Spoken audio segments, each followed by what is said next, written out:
₱500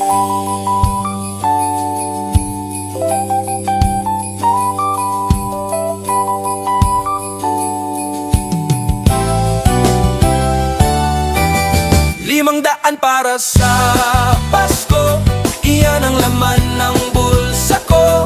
Ipapabarya ko na lang ng tig-pipiso para bilang-bilangin ko hanggang sa makatulog ako. Lipas na ang Pasko, buo pa ang pera ko.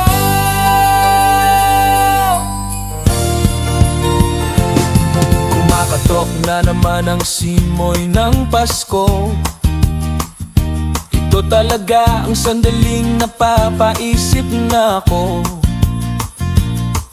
Masaya kasi minsan lang may Christmas tree sa bahay ko. Pero malungkot kasi mapapagastos na naman ng husto, lalo na kung ₱500 lang ang extra mo. Samahan na ng bilihin, parang skip na ako sa Enero. Sa taas ng mga presyo, pas na muna ang hamonado. Wala munang lechon, manok sa plato. Iwas na rin sa spaghetti at mag-instant noodles na lang siguro.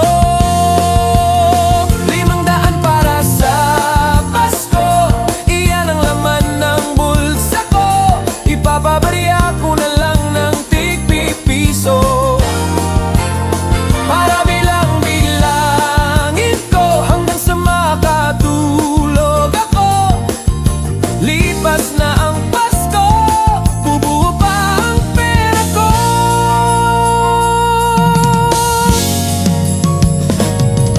Kung noong 1992 sa ₱500 solve na ang Pasko, meron na kaming pansit, tinapay at coke na 1 litro. Ngayon ang ₱500 mo, kulang pa pang rekado sa pansit gisado.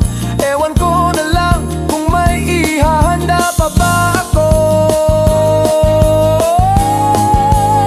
₱500 para sa Pasko, iyan ang laman ng bulsa ko. Ipapabarya ko na lang ng tig-pipiso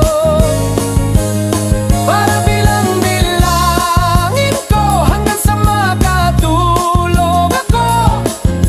Lipas na ang Pasko, buo pa ang pera ko.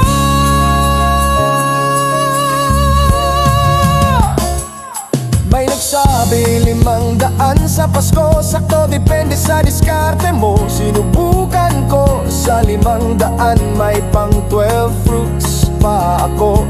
Simple lang ang ginawa ko, tinaya ko sa bingo.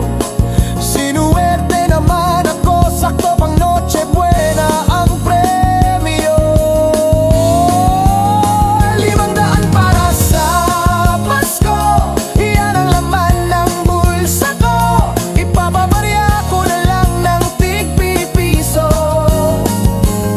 para bilang-bilangin ko hanggang sa makatulog ako.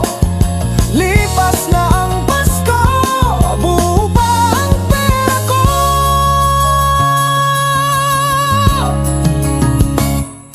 Ngayong Pasko hindi lahat may laman ang plato. Marami kumakati ang bumbunan at ulo. Hindi dahil sa balakuba ko kuto, kundi kung paano itatawid ang Pasko na may handa kahit papaano. Kaso kasya pa ang ₱500 saham na hindi buo. ₱500 para sa Pasko, iyan ang laman ng bulsa ko. Ipapabarya ko na lang ng tig-pipiso para bilang-bilangin ko hanggang sa makatulog ako. Lipas na ang Pasko,